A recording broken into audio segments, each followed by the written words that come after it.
بالله من الشيطان الرجيم. بسم الله الرحمن الرحيم.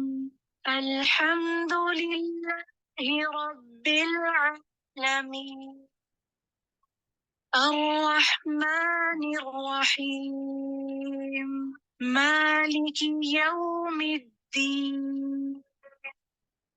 إياك نعبد وإياك نستعين اهدنا الصراط المستقيم صراط الذين أنعمت عليهم غير المغضوب عليهم ولا الضالين.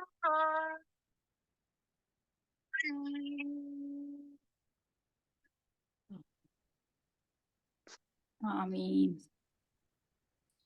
أعوذ بالله من الشيطان الرجيم. بسم الله الرحمن الرحيم.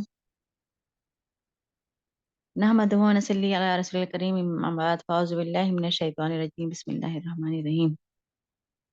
رب اشرح لي صدري ويسر لي أمري واحلل عقدة من لساني يفقهوا قولي. السلام علیکم ورحمۃ اللہ وبرکاتہ.